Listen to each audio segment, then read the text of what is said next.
Hello, this week I've been thinking about a film from 2003 that isn't much talked about now, by a director who is herself these days not much talked about. It's a film that I think I might have misread and misinterpreted at the time, but might yet come to be seen as one of the most important and prescient of the 21st century. It's At 5 in the Afternoon, that title perhaps taken from Lorca, by the then 22-year-old Iranian director Samira Makhmalbaf, who was already fated for her 1998 debut, The Apple, and this won her the jury prize at Cannes. This film was set in contemporary, for those days, Afghanistan, just after the fall of the Taliban, when women's rights suddenly seemed like a dizzying possibility. A teenager called Nordahl, played by the non-professional Agale Razai, conceives a thrilling new ambition. She wants to be the first woman president of Afghanistan. دختر مکتب باید با لباس سیاه و چادر سفید ملبس باشه. نقره چرا تو کالای رنگ پوشیدی؟ مدیره چی علتش است بچه؟ مدیره سر ما پدر میگه من لباسای سیاه بپوشم داو میزنم مرا نمیمونه مکتب بریم. چرا نمیمونه بچه؟ نه مرا اجازه نداده که من مکتب باید بریم. دختر یا زن باید مکتب نخوانه. چرا نخوانه؟ بشینه. از طرف وزارت معرف بر ما اطلاعیه آمده که در ارتباط به اینکه کدام شاگرد میخواهد در آینده کدام رشته را انتخاب کنه و در آینده میخواهد چی شود. فرضاً شاگردایی که میخواهند در آینده معلم شوند دستای خود بالا کنند. تشکر. دستایتان پایان میکنین و حال نوبت میرسه به شاگردایی که در آینده میخواهند انجینیر شوند. لطفاً به جای خود استاده میشن.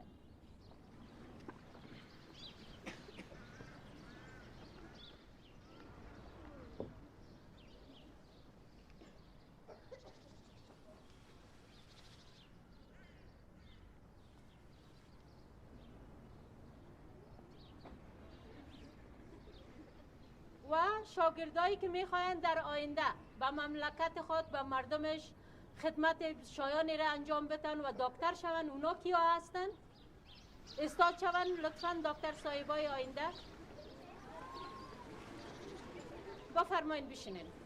شاگردا گپ بسیار مهمه که است که کی میخواهد در آینده رئیس جمهور شود، رئیس دولت افغانستان شود.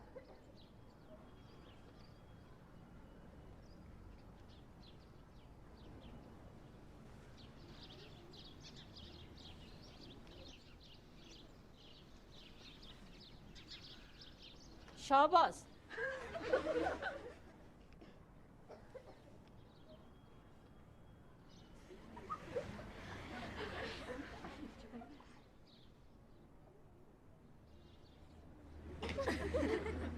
Nordahl pursues her dream with idealism and hope, but then a family tragedy makes her father put his foot down, and he decides that he objects to women flaunting themselves in this way, and takes Nordahl and her sister away with him to Kandahar. And in a land still scarred by war, the film appears overwhelmed with darkness. No more is said about Nordahl's hopes and dreams, and if she resents her father crushing them, she doesn't show it, retaining her blank, enigmatic half-smile to the very end. Now, at the time, I wrote that maybe Makhmalbaf was extremely conflicted about the imposition of Western liberal feminism upon a Muslim country from on high.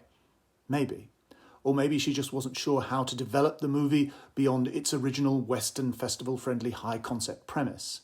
And it could also be that this film revealed to her and her co-writer and father, the renowned filmmaker Mohsen Makhmalbaf, that there were limits on using non-professionals from whom all that could be expected was enigmatic blankness. Anyway, I thought then that there was something evasive and unsatisfying about the way this movie ended. Maybe in the light of recent events, Samira Makhmalbaf's movie has just been shown to be amazingly prophetic and insightful. Perhaps this film intuited, back in 2003, that a gender enlightenment imposed by a military adventure was fated not to last, although it was still piercingly aware of the misogyny and cruelty to which the West has now abandoned Afghanistan. It's a desolate thought.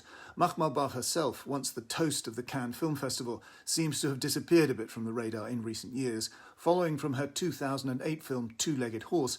And as for the Afghan woman who starred in At 5 in the Afternoon, Agala Razai, I don't know what her current situation is. My second film is from the Danish director Jeanette Nordahl, who once served her time as the second unit director on TV's Borgen. It's an insidiously horrible Scandi noir thriller called Wildland.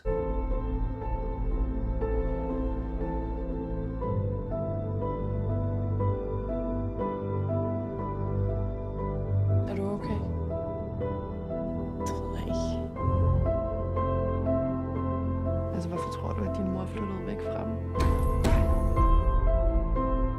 Det er jo sindssygt.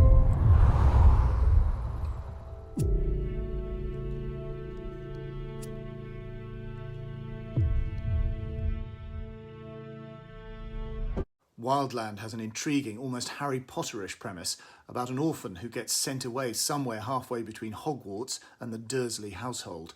When her addict single mum gets killed in a car crash, 17-year-old Ida, played by Sandra Guldberg-Kamp, has to move in with her formidable aunt Bodil, played by the brilliant Sidse Babbitt Knudsen, the matriarch of a sprawling working-class clan. Ida assumes that Bodil's job is running the local nightclub, but this is just a front. Bodil is actually in charge of a loan-sharking crime family who specialise in terrifying their late-paying debtors by picking up their kids from school and giving them a ride home just to show what they can do. And they get young Ida to ride in the back of the car with them to make it look safe and tempt these children into the car. Ida takes to her new crime vocation like a duck to water and is immediately fiercely loyal. What is happening to her? Was she always going to be like this? Or is it a delayed reaction to shock and grief? Wildland is so great and would incidentally make a great TV series. That's it for the time being. I've been away for some of the summer, so I haven't had time to prepare much more of a vlog. Once again, I implore you to buy my book, The Films That Made Me, an edited selection of my essays and reviews for The Guardian, and stand with me against big corporate media and support this plucky little YouTube channel of mine. Give it a like and a share on social media, and also subscribe and leave a comment to say that you've subscribed. Until next time.